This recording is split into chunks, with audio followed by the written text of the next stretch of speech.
Fight Fiends forecasters. We're back. A fresh week. UFC Vegas 102. Back at the Apex. Dana White's backyard. 13 fights. One fight got rescheduled. Jared Gordon on the prelims versus Caio Fernandez is canceled. Fernandez withdrew. Stepping in. Another Uzbekistan fighter with the last name Ruziboev. We'll see how he does in his debut. I'm going to break down each and every fight on this fight night in Dana White's backyard. I'm going to make this a quick prediction video. I'm not here to waste your time. I'm letting you know what I'm doing. Just because I'm making a pick, just because I'm low confidence in a pick, does not mean I'm going to bet it and parlay it. I'm just here to give you my picks, let you know what I'm doing. If you don't like what I'm doing, then don't tail along. The last 4 co-main events, I've had my pick wrong. The main event, it's been tricky. The only main event pick this year to hit was Islam Makhachev. I mean, we're not doing very good. I had Justin Tafa as the main card prop, round 1 KO. And y'all know how that went. Not so good. He got hit and dropped immediately. So, terrible predictions. I know. But thank you for tuning back in, supporting the channel, liking the videos, and commenting below, helping with the algorithm. And thank you to everyone in Discord staying active. I have not personally been active in Discord, but I still post my picks in there, the props of the week for free, the locks, dogs later in the week. So join Discord, absolutely free. There's a lobby there. I'm not active, like I said, but there is active members. I appreciate Babar and everybody else staying active. Babar, Steve, Tristan, who else we got up in here? Gammon Girth, Danielle Brooks. A handful of forecasters, Fight Fiends, being active in the chat. I appreciate that very much. Everybody tuning in, I appreciate that a ton. Now let's get to the picks. We're going to make it quick. We're going to make some money. It looked like we were going to make money quick last week. 19 seconds in, first fight of the night. Quinlan Salkeld got it done. Holy shit. That was quick. That was fast. And that is exactly what we needed. But then Cody Steele, man. Cody Steele, dude. Cody Steele. Looked pretty soft. That's all I got to say. He looked pretty soft. Everybody was pretty sold on him as well. That was one pick that everybody had, but the dog cashed in. Maybe 2 people on Rongzhu. One person that was a platinum forecaster had Rongzhu. So shout out to my guy in Patreon. $5 a month. Hit the link in bio below before we get started. Picks are posted in Patreon. Start of the week. Monday, Tuesday morning at latest. Every week, picks are out there early with the confidence level. Medium, high, or low. Method of victory, submission, knockout, decision, round outcome. And then we got the forecast forensic, which is the forecasted percentage versus the implied probability, which is the current odds. You can get it all for $5 a month along with each and every bet that I'm going to make. And we're getting back in the win column. We're going to start to profit a bunch of money at the end of 2024. We had one weekend where we profited 140 units. So let's get back to that. Look at the losses recently as lessons. We're not betting anything that's going to put us in a bad situation. Don't bet what you're not comfortable losing. So you got to be very smart with your bankroll management, with your money. Was probably overinvested in some spots, especially in the NFL, but we learned from that. We move on. And now we got a fresh start. UFC Vegas 102 at the Apex. Holy smokes, we got a women's fight to start off the card. We're going through it quick. I don't want to take overly long with the picks. I want to get the information to you as quick as possible. So first fight, women's fight, like I said, Jacqueline Cavalcanti, 8-1 stepping in here versus Julia Avila. Avila has been away from sport over a year. At her age, 36 years old, off a loss. I can't really trust her to come in here and get a win against a girl that has looked phenomenal. I mean, a split decision fight in her last fight to a very good fighter, Nora Cornole, 8-1. That was a competitive fight. She could win a close competitive fight, But in this one, I think she gets it done maybe by finish, if not unanimous decision across the board. You can't overcomplicate it. She's minus 400 at this point, fighting a girl almost 10 years older than her. She's 9 years older. Julia Avila from Oklahoma, United States. Not training at a very big gym with a bunch of good training partners. I think Cavalcanti's getting the looks. Training in Portugal from Brazil here. The nightmare is probably going to be a nightmare for this girl stepping back in after a year and 2 months from a submission loss to Miesha Tate. She beat Julia Stolarenko, submission win. In her last win, she knocked out Gina Mazzani 4 years ago. Her last win against Stolarenko was 3 years, 7 months ago. She has not won a fight in a long time. I don't think it's going to be Saturday night, let's be honest. She's plus 310 for a reason. Cavalcanti gets it done with confidence. Next fight on the card, we got a sloppy fight in the heavyweight division. Valter Walker, 12-1, fighting 11-7 Don'Tale Mayes. Sloppy fight, sloppy fighters. Valter Walker dropped his debut. You got to think he's going to improve from that fight, tighten up the weaknesses, but I don't know if he can because his gas tank looked bad, his striking looked bad. He's one-dimensional. He's not as good as his brother. He's 27, has room to improve, but he's fighting a guy 5 years older, more experience. Technically has good training partners around him at Jackson Wink MMA, so he's not a complete bum. He wins and loses. He wins and loses. In this spot, he is due for the win. Be careful of that. This underdog is actually live. Don'Tale Mayes. Record doesn't say that, but why is he still around? That's my question. 11-7. I thought he would have been cut long ago, but the UFC's keeping him around. He wins every second fight. This might be one he can get done by a decision. He is a better fighter than the guy that beat Valter Walker, in my opinion. He is better than Lucas Brzeski, 8-4 in this fight. He could survive and get it done. Valter Walker, he is a threat on the ground. If he gets the fight to the ground, I think he can get control, get the win by a decision. If not, he could wrap up a submission. Unlikely when you're fighting a guy like Don'Tale Mayes. He went to round 3 with Cyril Gane. Not the type of guy to go out there and get finished too easily. So the pick is low confidence, Valter Walker. Submission or decision, however you want to play it. I see it being a sloppy-ass decision.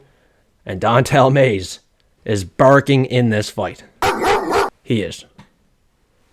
And if he's not, he's finally fucking gone. 11-7. I'm not betting on it, though.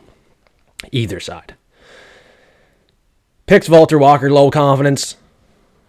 When you're looking at a bet, it's definitely not towards Valter Walker. That is a very dangerous play, but the plus money, the value is on Don'Tale Lord Kong Mayes.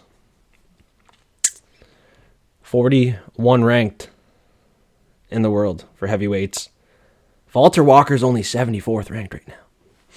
We'll see how it goes. Valter is younger, but not as much experience. Hasn't beaten anyone impressive. His last fight, what did he do? A heel hook in round 1 to Junior Taffa. So what can we get from that? Can he get a submission win in this fight? Is he that good on the ground? That's a good question. Maybe he does dominate on the ground. We just don't know enough to bet this fight. The next fight on the card, we got to be a little bit faster in this prediction video. Elijah Smith debut 7-1 fighting Vince Morales 16-8. This guy is better than his record shows. It's his second time back in the UFC after looking damn good on the regional scene. But when the UFC, former UFC fighters get to the regional scene, after getting cut, they look pretty good. They get the wins, and some of the time they make it back. In this case, Vince Morales has made it back, but he has not gotten a win since he's came back. He lost a unanimous decision 4 months ago to Taylor Lapalus. Can't trust him in this fight. Fighting a debut fighter with good wrestling, but on the feet, he can strike. He hits harder in my opinion, but he is untested, unproven. Debut fight. He beat a guy 5-0 a year ago on the regional scene. He knocked out a guy less than a year ago that was 1-2. So he's not fighting UFC competition. He's never really fought UFC competition. Coming off the Contender Series, a lot of these guys just are not cutting it. They're not that good. A couple of these prospects off Dana White Contender Series, they're going to be good. They're going to get some wins. Some of them might be champions. But to have faith in each and every one that we think is good, we got to take a step back, let them fight their first fight, maybe even their second fight, third fight in the UFC, before we lay heavy money on them, put them in a parlay. Quinlan Salkeld was an exception. I thought Cody Steele was an exception as well. Maybe I'm a little bit hesitant because of Cody Steele in this fight. I am taking Elijah Smith, but I'm not confident Elijah can get it done. I'm just not confident. Vince Morales is a dog. He will continue to fight for your money. 34 years old versus a 22-year-old. Either the 22-year-old is really fucking good, which I just don't know if he is, or he gets tested and he loses a close decision. He went to a decision in his Contender Series fight. He dominated. He looked good, but he was not fighting a UFC caliber fighter. Vince Morales has been there, done that. Let's see what he can do in this fight as a sizable underdog, plus 200. I don't think he can get it done, but I am not betting against him. Let's say that. The next fight, another pick, not looking to bet, but Gabriel Bonfim should get it done. He is the pick, medium confidence, but with a medium confidence pick, you don't have to bet on each and every fight. You can pick 1 or 2 fights to bet on out of 12 or 13 and make more money than people betting on each and every fight. That's just what it comes down to. Picking your spots, sniping your spots, and making sure you have enough money on it. So sometimes you might make 5 bets, 6 bets, end of the night, hit 1 or 2, and you're like, damn, those were my 2 favorite spots. Did not have enough money or bankroll on that. Well, you got to tighten it up. You got to be smarter, and that's what we have to do moving forward with each and every video. I want to get better. I want to improve. And if you're not looking to improve and get better, then this is not the channel for you. If you're losing and not looking to win, just go listen to someone else. Not here just to entertain. We're here to win, make some money. We're going to take a couple losses along the way. We're going to call a couple fights horribly. But that's what it is. It's MMA. Look at everybody else doing the prediction shows. I'm not perfect. Nobody else is perfect. We are here to have some fun and get entertained. So thanks everybody for tuning in. But let's get to business and let's make some bags. Bonfim gets it done versus Khaos Williams. He might struggle on the feet. Khaos Williams can get the knockout punch. He's strong, powerful, and has UFC experience. But what it comes down to is Bonfim's the younger fighter, kind of like Elijah Smith. Should have more cardio in the tank, although he didn't versus Nicholas Dalby when he got knocked out. You know, I think he can survive. Khaos isn't that fast and explosive. He's explosive when he wants to pick his shots, but he doesn't like to walk his fighter down and beat them up. We'll see what he can do with Bonfim. Bonfim should be able to get a takedown, some control time, look pretty good on the feet to match Khaos Williams, who seems to be caught flat-footed a lot of the time, doesn't like to push forward, and that is what will cost him this fight, being a little bit too much on the back foot, backpedaling, being lazy, flat-footed, stuff like that. Gabriel Bonfim gets it done, pushing forward, looking for another win inside the octagon. Next fight, undefeated fighter. A lot of these undefeated fighters, other than Islam Makhachev. Islam's not even undefeated, actually. Yeah, a lot of these undefeated fighters have been losing. And I mean, is this the next guy to lose? Rafael Estevam. Everybody's picking him to win this week. Not many people will be picking Jesus Aguilar. But the problem is with that, you know, everybody picking one side. A lot of people not overly confident. Some people will be. But with Jesus Aguilar, this guy can finish fights. He's dangerous on the feet. He's dangerous with his submission attempts. Rafael Estevam wants to get takedowns, control time potentially in this fight. He has jiu-jitsu written across his chest. Jesus Christ, he should survive the submission. But Jesus Aguilar. Jesus, I don't even know how to say his name properly. I think it's Jesus Aguilar. This guy, he could get it done by submission, but highly unlikely. He is a pretty big underdog fighting an undefeated fighter. IQ-wise, technicality-wise, Estevam is the better fighter everywhere in this fight. His Technique will win him the fight. He'll be way more poised in this fight. Not forcing anything, just letting the fight come to him. He'll have the counter shots, takedowns, control time to win the fight. But Jesus Aguilar, in my opinion, does have the finishing upside if you like the dog. If you like the favorite, maybe be a little bit careful because there is a chance he could get finished. He's never lost before. You never know when these fighters are just going to take a night off. So sometimes I like betting on fighters that have lost 2 or 3 in a row because they're going to be fighting like a dog for the win. Someone that's won 12 in a row, just kind of making it look easy, like Peyton Talbot, you just don't know when they're going to fucking drop the bag. So be careful on this one. I warned you. I'm not betting it too heavy. He is the pick, obviously. High confidence. It's a test that I think he should pass. Everybody else is picking him to pass this test as well, so he should get a good grade, but it's not guaranteed. He has to put in the work. He has to go toe-to-toe with a guy that can get the finish on the feet, on the ground. So what a good fight this is. On the prelims, the next fight, we got another women's fight. I'm taking Ketlen Souza versus Angela Hill. Angela Hill's too old at this point. At some point, she is about to retire. She's ready to retire. She's at the analyst desk with the ESPN, UFC. She's comfortable. She doesn't have to fight anymore. She could probably have an OnlyFans or something. Other than that afro, she's pretty good looking. Like, get on OnlyFans, Ketlen Souza. She'll dog this one out. She's the more masculine fighter out of these two women. She'll dog it out. She'll walk forward.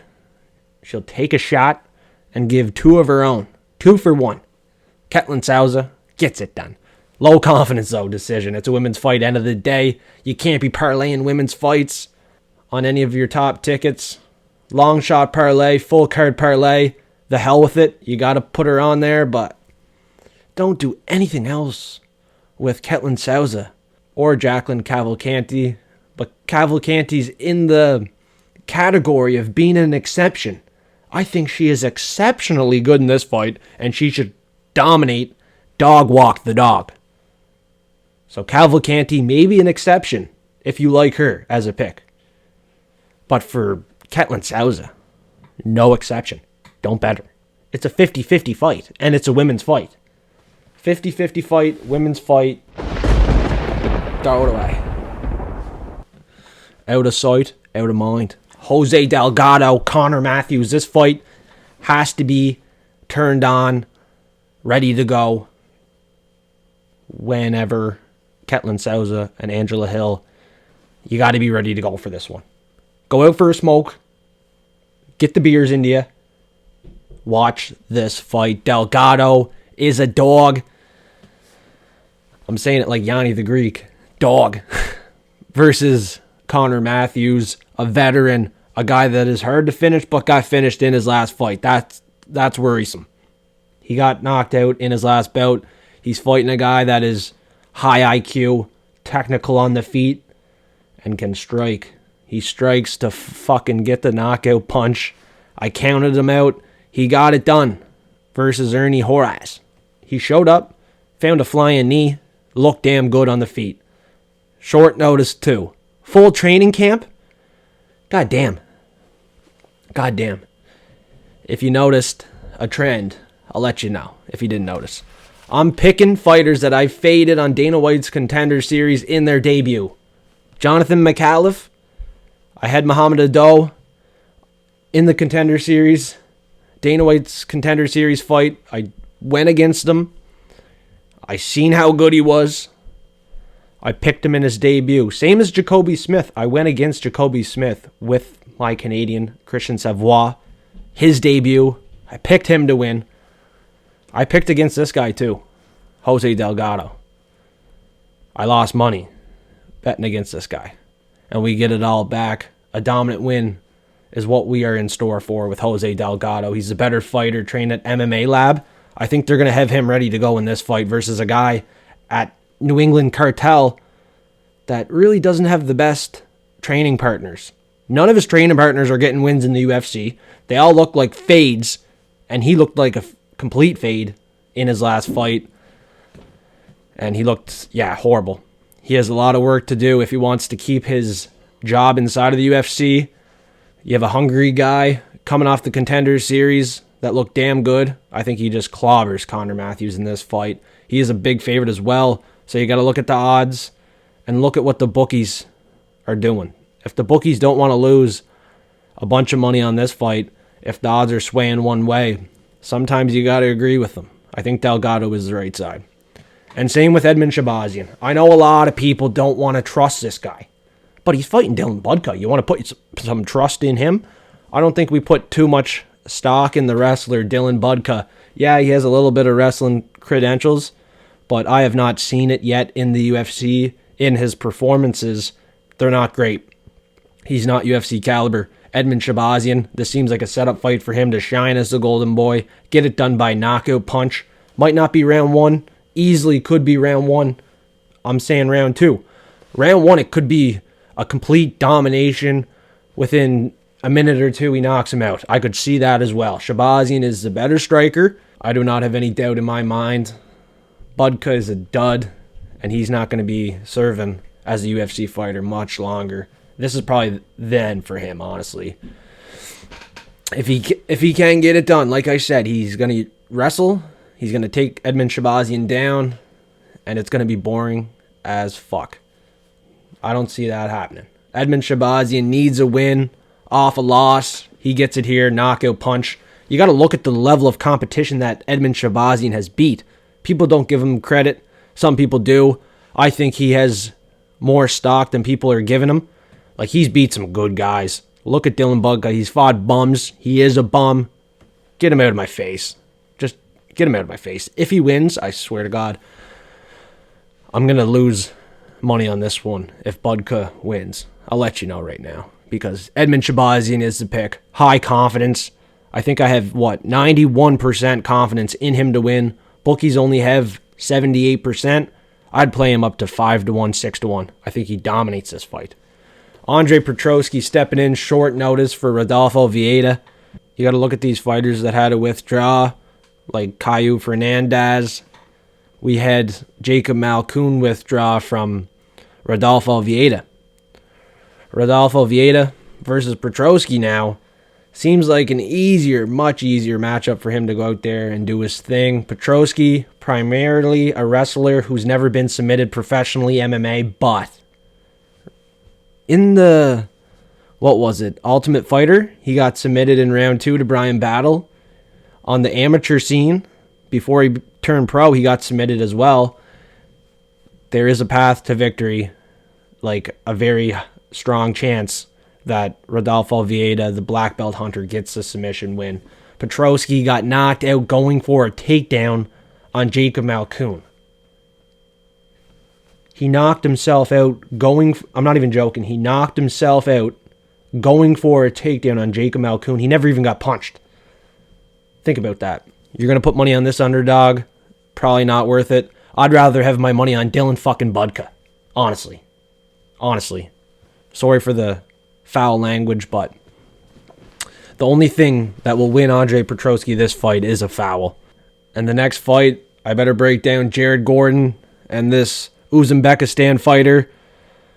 I mean, it's pretty one-sided on Tapology. Jared Gordon is a side. He is going to be the favorite, and it comes down to who has fought the better competition. Clearly, Jared Gordon over the last 5-10 fights. I mean, Jesus Christ. He's been in the UFC. This is not a fight he should drop.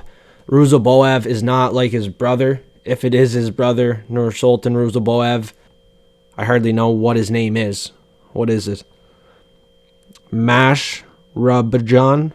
20-4. Don't let it fool you. 20-7. Jared Gordon has fought the better competition by far. Debut fight. Doesn't always go good for a lot of guys. And looking at a guy that just beat a guy 8-9, 20-11, 12-7, or 12-17, sorry. Majority decision in that one. Finishes in every other fight. Round 1. I mean, he knocked out a guy 0-2. Debuting 2-0. Lost to a guy 11-2. Beat a guy 22-22. 3-1. all of his wins in round 1 except for that one fight against that guy that was very good. That's a high-level fighter there, 12 and fucking 17.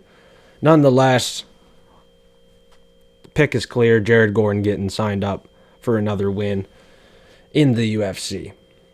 He is a veteran of the game. A little bit old, but he hits harder. He's more technical, and he has a better fighter's IQ, I would hope. The other guy from Uzbekistan is dangerous. A lot of unknowns about him, but I don't know how he wins this fight. Looking at the guys that he has beat, he's taken the L. Yeah. And Jared Gordon looked good against Paddy Pimblett.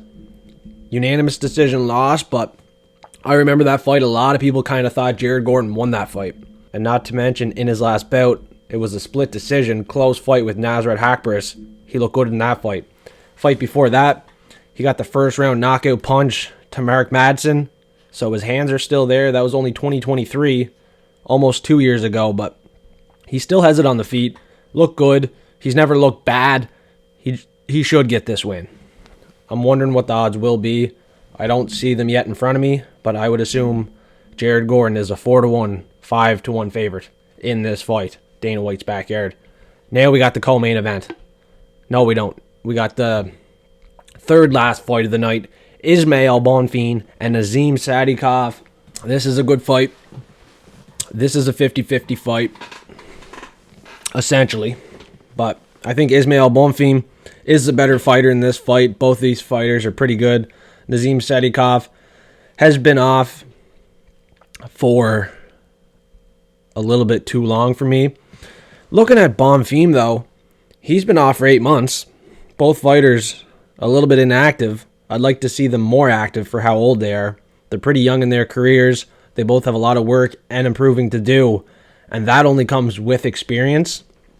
More experienced guy in this fight. Obviously, Bonfim running through the bums, though. He's not beating guys that high caliber. He should win this fight by a decision, kind of like he did in his last fight with Vince Pichel. But Sadykhov has finishing capabilities. He can cut you open with the elbows, ground and pound. He could get a takedown, lock in a submission. Bonfim's not very good at defending the submission. He's been submitted a couple times. In this one, he should defend it and get it done. Medium confidence in this play. 2 high-level fighters, high IQ fighters going to work, showcasing their skills. I got to think the Bonfim bros are just a little bit too skilled for most of these fighters inside of the UFC. It's going to take a top 10, top 15 fighter to be able to beat the Bonfim bros. Looking at Dalby, he was a top 15 guy that was able to get it done. Ismael Bonfim has only lost to the likes of Benoit Saint-Denis and Renato Moicano. All 4 of his losses, though, are by a submission. It's clearly a bad place for him to be in a fight on the ground. If the fight gets there, we're going to be worried, that's for sure. But as a pick, I got to trust him to get back up onto his feet, keep this fight striking, and win a decision. Even stuff a couple takedowns. Ring rust will play a factor. I really think that. He is an underdog as well. So you got to think where the bookies are thinking this fight should be priced. And I agree with the pricing of it. I actually think we could have an edge on Ismael Bonfim. But I don't know how much we can trust these guys yet, the Bonfim bros. I do think we can trust them, though. Like I said, top 15 fighters can probably get past the Bonfim brothers. Everyone else is going to struggle. Sadykhov, bottom 15, he's going to struggle. Went to a draw with Borshev. All right. He beat Terrence McKinney, but he went to round 3 with Evan Elder. Evan Elder had a lot of success in that fight looking back. And Nazim, he has not lost officially in a long time. I think it was his first ever fight professionally. They were both debuting. He got submitted round 1. He's never actually lost a fight. It looked like he was going to lose to Borshev on the feet. This fight probably goes down the same way. Close and competitive fight. Takedowns get stuffed. They end up boxing. And Bonfim is the better boxer. So, let's go Bonfim. Both of them. Get it done. in Dana White's backyard. Now we got the co-main event. We missed the last 4 picks on the co-main event before I let you know who I'm picking. You probably want to fade me. But everybody's picking Youssef Zalal. Everybody is picking him. And God bless the other side on this one. Because I don't know how much of a chance they have. I'm not going 5 in a row to start the year incorrect. I'm just not. Youssef Zalal gets it done. The Moroccan Devil for Fight Fiend Forecast will show up. He'll get the takedowns. Might not get the submission, but he'll get the takedowns. And he'll win this fight, just like Aljamain Sterling. Alright, I think he's just as good or better than Aljamain Sterling. He'll get it done. On the feet, he can match Cavalcanti. Won't be easy. Has to be careful of the power. But he can match what he can do. And on the ground, he is better. I think after that fight to Ilia Topuria, after getting cut from the UFC, it sparked a fire, a burning desire inside of his heart to really perform, improve, get better, and maybe fight for a championship someday. This is the only guy that really took Ilia Topuria to a close fight, tested him, and we could run that one back. We could run it back. It'd be a good fight. But we got to see Youssef Zalal show up, show out, and get it done versus Cavalcanti. If you're going against me and everybody else taking Youssef Zalal, the Moroccan Devil, God bless to you. It's going to be one hell of a fight, but Cavalcanti, he got smoked, fucking absolutely dominated to Max Holloway. Holloway didn't even have to look at him, and he was still landing shots. So, if a blind Max Holloway can beat Cavalcanti, I think Youssef Zalal can as well. Full training camp, full vision. He should be able to get it done, no problem here. He went toe-to-toe with Ilia Topuria. Closest fight in Ilia's career. And Ilia walked through Max Holloway, found the knockout punch. Max Holloway dominated Cavalcanti. Looking at the MMA math, Youssef Zalal should have absolutely no problem in this fight. High confidence. Decision win, though. There is a chance this fight gets competitive, gets close. Cavalcanti on the feet is the better boxer, potentially. I could see that. And Youssef Zalal has to win round 3, dog it out.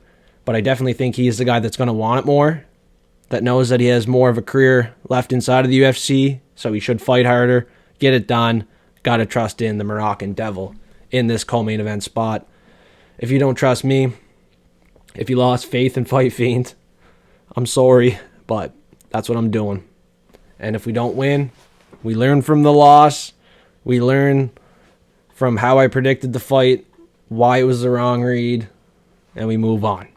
I think we got this one locked in the bag. Not a lock of the week by any means, but I'm locking in Youssef Zalal for the pick.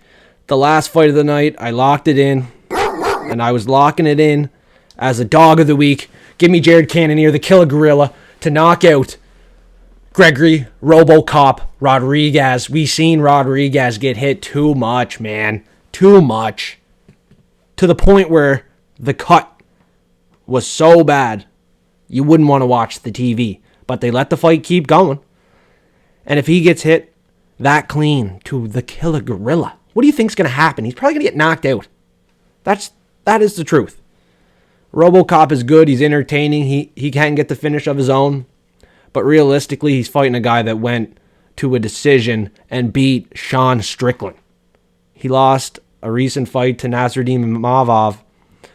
He got knocked out. It was late in the fight. 5-round fight. He took a loss to Nasruddin. Nasruddin just beat Adesanya in not a co-main event spot, a main event spot. So Imavov is good. Impressive. Cannonier, not a bad loss for him. 5-round experience. This is a 5-round fight. Goes to Cannonier, the killer gorilla. More people on Tapology are picking RoboCop based on what? He's younger? Who's the more durable fighter? Other than Imavov finding a finish, Cannonier has been as durable as they come in this division. He went toe-to-toe with Adesanya at one point in Adesanya's prime. He beat Strickland by a decision. That one sticks out like a sore thumb. He beat a guy that just fought for the belt by a decision. You know what I mean? So Cannonier getting counted out in this spot. I can't do it. I won't do it. The Killer Gorilla gets it done for me and for whoever else agrees. If you don't agree, that's completely fine. I had one main event pick right over the last 5 events this year. So, not great. Not great. Main event pick, co-main event pick. Hard to find confidence, but I'm not going to overcomplicate this one too much. I got to trust in my instinct. You might not be feeling the same way as me. That's completely fine. We're both entitled to our own opinions.